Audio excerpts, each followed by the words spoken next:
নমস্কার, আজকে বানাতে চলছি পনির বাটার মশলা, নো অনিয়ন নো গার্লিক।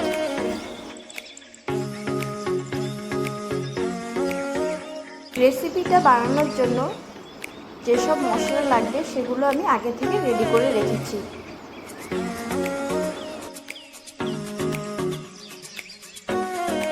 পনিরগুলো হলুদ দিয়ে সিদ্ধ করে রেখেছি। এখন টমেটোগুলোকে পিস করে কেটে নেব।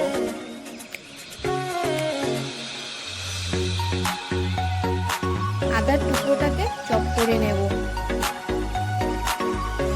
কড়াইতে পরিমাণ মতন সাদা তেল দিয়ে দিলাম। চপ করে রাখা আদাগুলো দিয়ে দিলাম। সঙ্গে দুটো কাঁচা লঙ্কা দিয়ে দিলাম। শুকনো লঙ্কা দুটো দিয়ে দিলাম।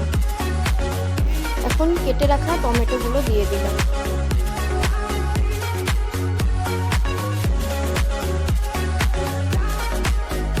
একটু ভেজে নিয়ে এখন কাজু বাদাম দিয়ে দিলাম। তারপর দিয়ে দিলাম মগজদানা। এখন সামান্য পরিমাণে নুন দিয়ে দেব। এগুলোকে ভালো মতন ভেজে নিয়ে মিক্সিং জারে তুলে নেব। এগুলোকে পেস্ট বানিয়ে নিলাম। এখন কড়াইতে বাটার দিয়ে দেব।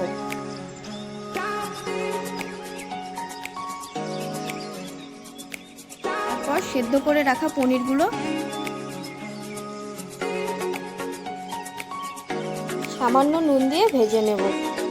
পনিরগুলোকে ভেজে তুলে নিচ্ছি।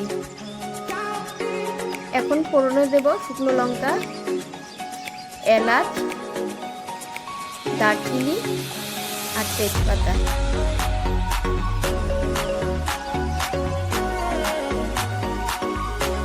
পেস্ট করে রাখা মশলাটা দিয়ে ভালো মতন ফ্রাই করে নেব। জলে গুলিয়ে রাখা পাউডার মশলাগুলো দিয়ে দেব। পরিমাণ মতো নুন দিলাম। পরিমাণ মতন চিনি দিয়ে দিলাম। গ্রেভিটা ঢাকা দিয়ে 5-7 মিনিট পর ঢাকনাটা তুলে নিলাম।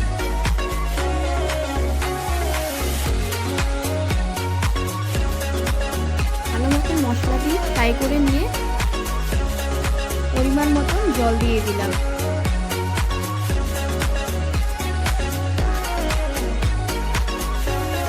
এবারে ভেজে রাখা পনিরগুলো দিয়ে দিলাম।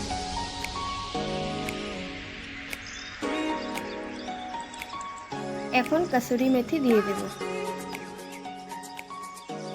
আমাদের বাটার পনির মশলা হয়ে গেছে, নামিয়ে নিলাম। আপনারাও বাড়িতে এভাবে বানিয়ে ট্রাই করুন। ধন্যবাদ। আমাদের ভিডিওটিকে লাইক, শেয়ার অ্যান্ড চ্যানেলটিকে সাবস্ক্রাইব করুন।